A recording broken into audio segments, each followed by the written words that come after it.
जय हिंद बच्चों, नमस्कार। तो आज हम लोग फिर से आ गए हैं अपने आकलन की टेस्ट सीरीज को लेकर। उसके पेपर के डिस्कशन को हम आज डिस्कस करेंगे और वो टॉपिक है cell the unit of life का पार्ट थर्ड, जिसमें आपके पास साइटोस्केलेटन से लेकर आगे का पूरा पार्ट पूछा गया था और उसके हिसाब से हम लोग उसे डिस्कस कर रहे हैं। और सेशन की शुरुआत कर रहे हैं सिंह सर की मुहिम के साथ। पढ़ने का अधिकार सबको और डॉक्टर बनने का अधिकार भी सबको, इसके तहत हम लोग काम कर रहे हैं।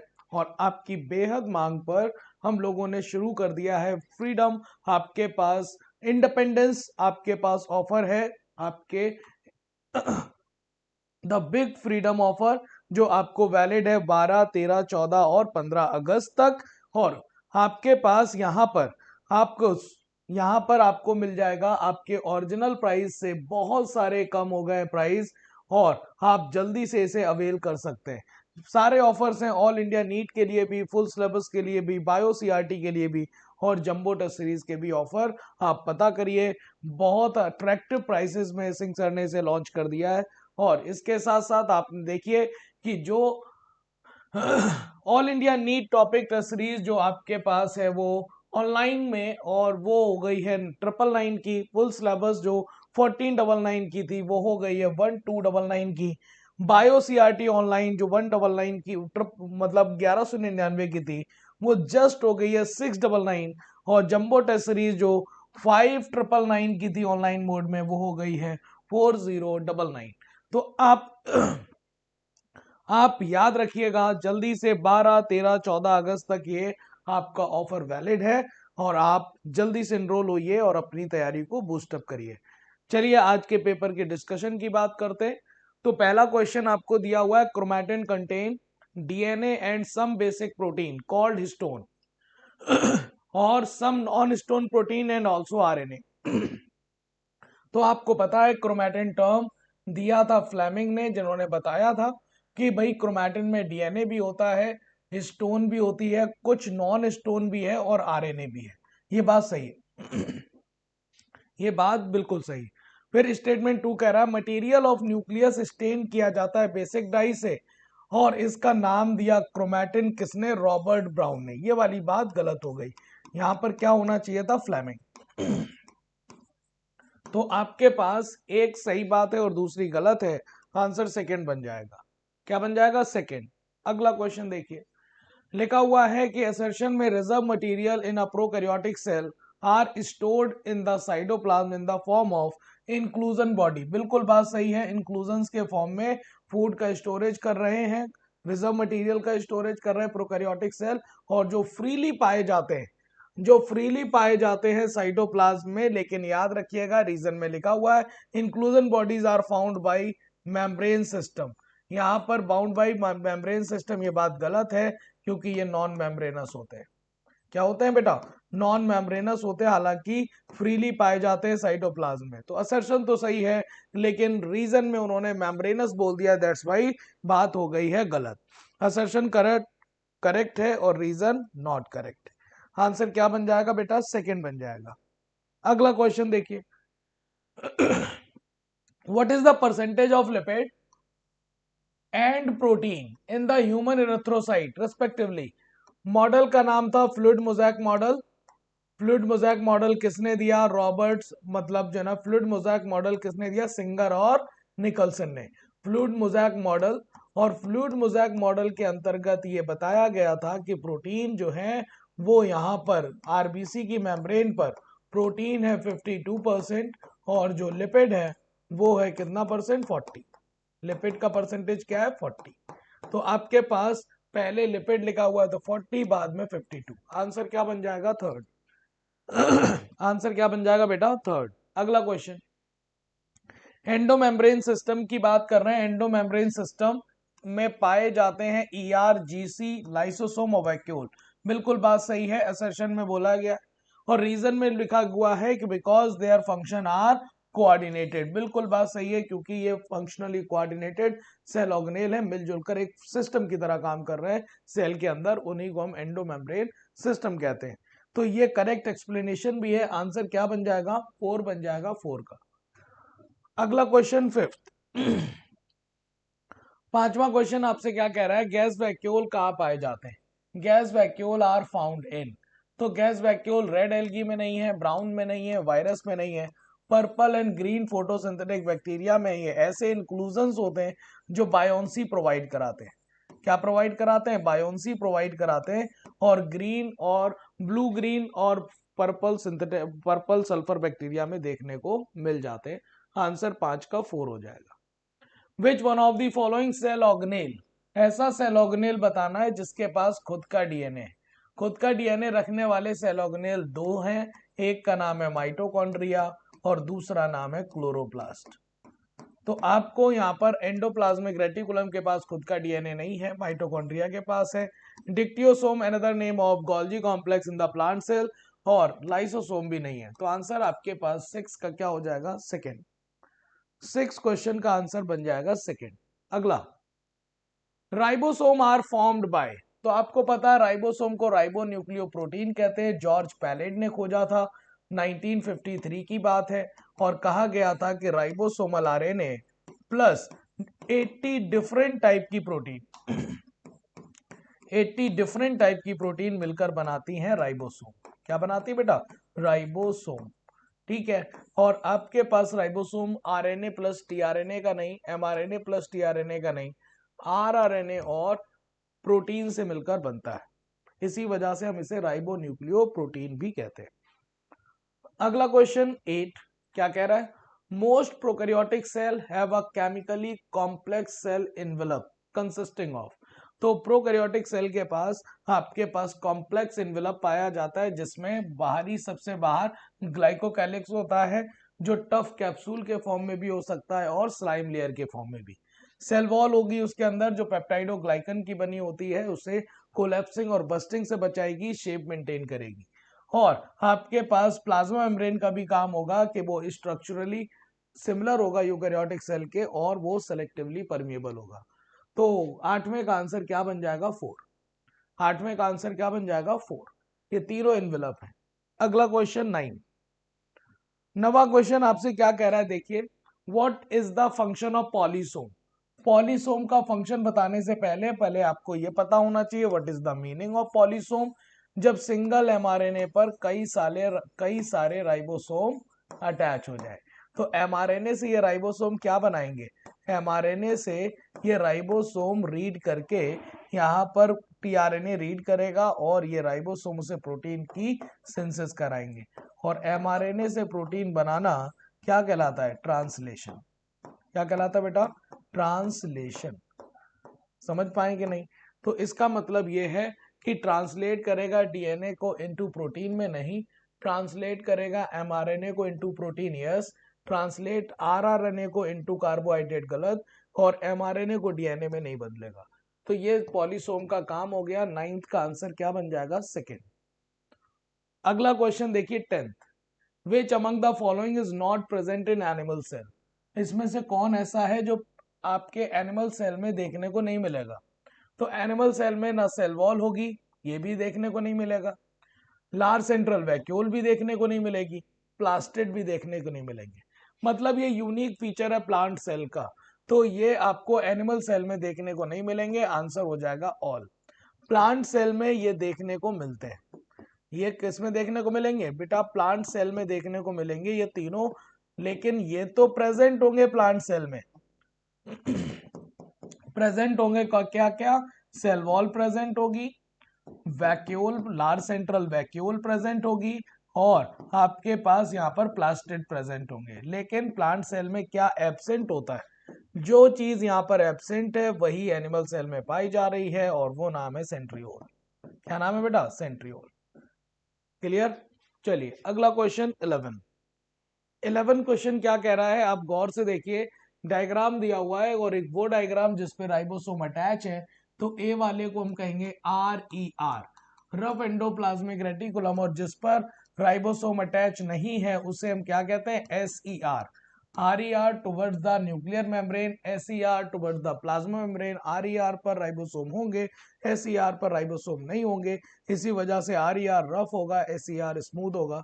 RER पर राइबोसोम होते हैं, इस बेहाफ पर वो प्रोटीन सिंथेसिस और सिक्रीशन में हेल्प कर लेगा और उन सेल्स में ज्यादा पाया जाएगा जो एक्टिवली सिक्रीट कर रही, और SER आपके पास लिपिड की सिंथेसिस करेगा, स्टेरॉइड हार्मोन को बनाने में हेल्प करेगा। तो ए लिखा हुआ है actively involve in protein synthesis, RER बिल्कुल इन्वॉल्व है प्रोटीन सिंथेसिस और सिक्रीशन में, और B is the major site of synthesis of lipid, ये भी बात सही है।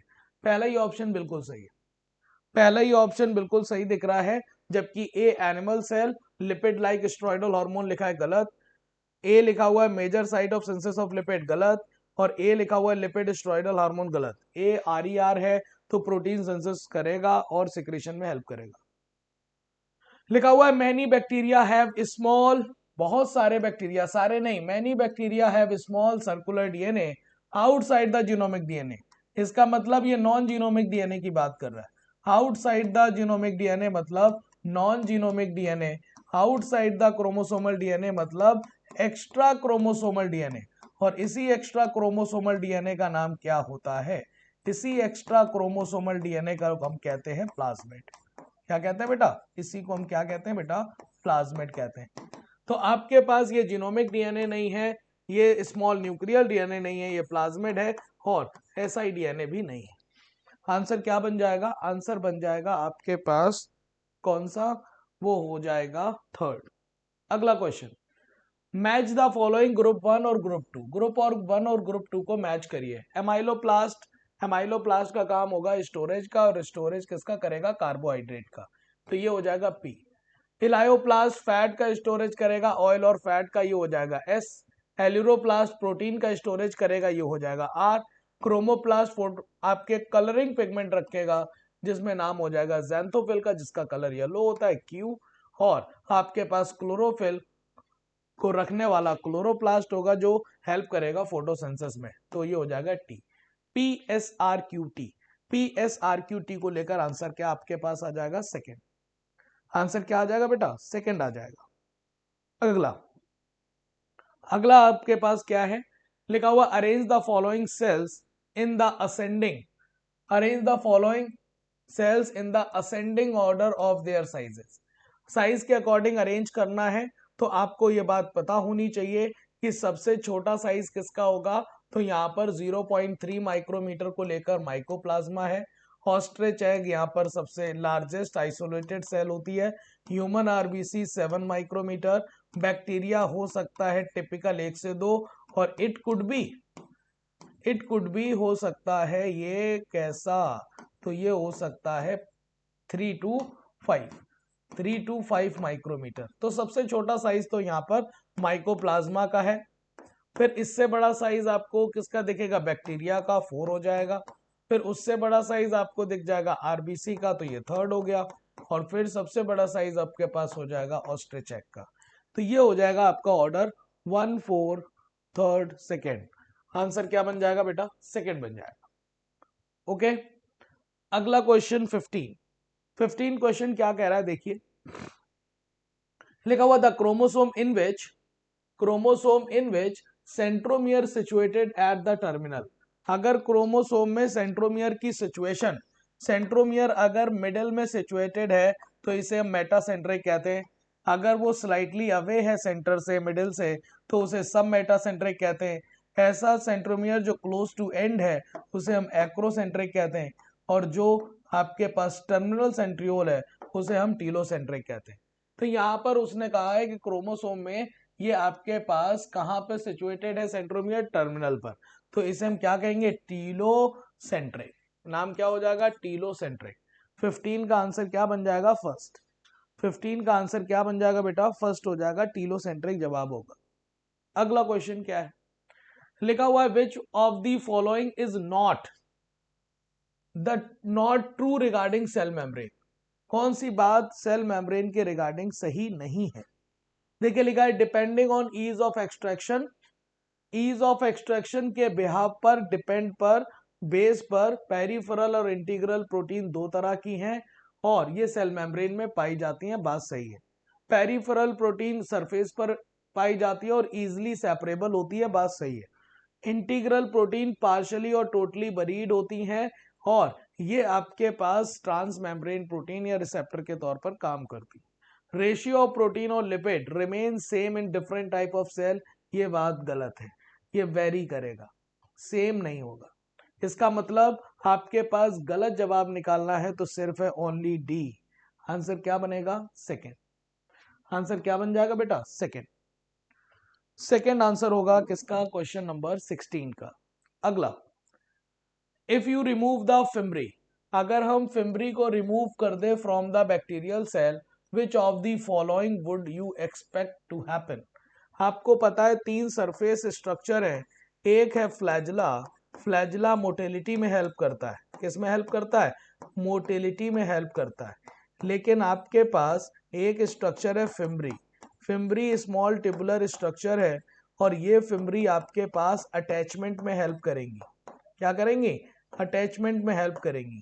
और उसके अलावा एक स्ट्रक्चर होती है पिलाई। ये पिलाई जो होती है कॉन्जुगेशन के दौरान डीएनए ट्रांसफर में हेल्प करेगी। किसमें हेल्प करेगी? डीएनए के ट्रांसफर में।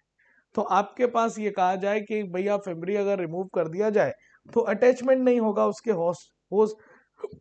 होस्ट टिश्यू से, तो bacteria could not longer swim. गलत लिखा हुआ, the bacteria would not adhere to the host tissue. बिल्कुल सही बात है, अडेयर मतलब एडेशन, चिपकना।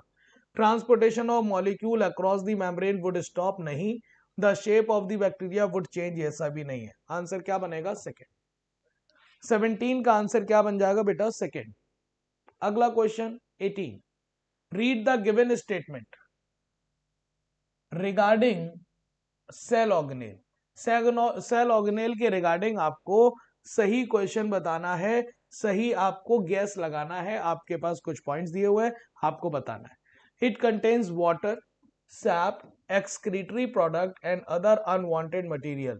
जैसे ही हम सैप की बात समझ गए, मुझे इस लाइन से ही समझ आ गया कि ये वैक्यूल है।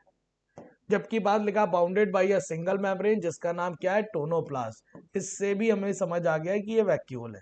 और in plant cell can occupy 90% of the cellular volume, तो ये भी आपके पास वैक्यूल। इसका मतलब ये जो बात लिखी है वो लाइसोसोम की नहीं है, पैरोक्सिसोम की नहीं है, माइटोकॉन्ड्रियन की नहीं है। आंसर क्या हो जाएगा? वैक्यूल। 19 क्वेश्चन, 19वां क्वेश्चन आपको क्या कह रहा है? देखिए लिखा है when the centromere is situated in the middle. अगर अभी हमने कहा कि अगर सेंट्रोमियर मिडल में प्रेजेंट है तो बताइए ऐसे और मिडल में प्रेजेंट होगा तो दोनों आर्म बराबर होंगी। ऐसे क्रोमोसोम को हम क्या बोलेंगे? तो मिडल में प्रेजेंट है तो ऐसे क्रोमोसोम को हम बोलेंगे मेटासेंट्रिक। इसे टीलोसेंट्रिक नहीं, सब मेटासेंट्रिक नहीं, एक्रोसेंट्रिक नहीं, मेटासेंट्रिक। और मेटासेंट्रिक की शेप वी शेप होती है, एक्रोसेंट्रिक की जे शेप, सब मेटासेंट्रिक एल शेप और टीलोसेंट्रिक की शेप आई शेप होती है। क्लियर? और ये आज का आखिरी क्वेश्चन क्या कह रहा है? देखिए, which structure perform the function of mitochondria in bacteria. भाई साहब, जो बैक्टीरिया में माइटोकॉन्ड्रिया के फंक्शन को कौन कर रहा है? बैक्टीरिया। माइटोकॉन्ड्रिया रेस्पिरेशन में हेल्प करता है और बैक्टीरिया में इस रेस्पिरेशन में हेल्प करने वाला कौन सा स्ट्रक्चर है? वो है प्लाज्मा मेम्ब्रेन का एक्सटेंशन, नाम है उसका मीजोसोम। इसी वजह से हम इसे एनालॉगस टू माइटोकॉन्ड्रिया कहते हैं। और आपको पता है इस मीजोसोम का फंक्शन क्या होता है? सेल वॉल के फॉर्मेशन में हेल्प करेगा, आपके डीएनए का डुप्लीकेशन और डिस्ट्रीब्यूशन में हेल्प करेगा, डीएनए का डुप्लीकेशन और डिस्ट्रीब्यूशन में हेल्प करेगा। ये सरफेस एरिया बढ़ाएगा एंजाइमेटिक रिएक्शन के लिए, सरफेस एरिया बढ़ा देगा। ये सिक्रीशन में हेल्प करेगा। इसमें हेल्प करेगा, सिक्रीशन में हेल्प करेगा, है ना। तो आपके पास और क्या कराएगा? Helps in respiration. तो आपके पास ये फंक्शन याद होने चाहिए किसके? मीजोसोम के, प्लाज्मा मेम्ब्रेन के एक्सटेंशन होते हैं। तो ये थे आपके 20 question cell the unit of life के, वो भी पार्ट नंबर 3 से।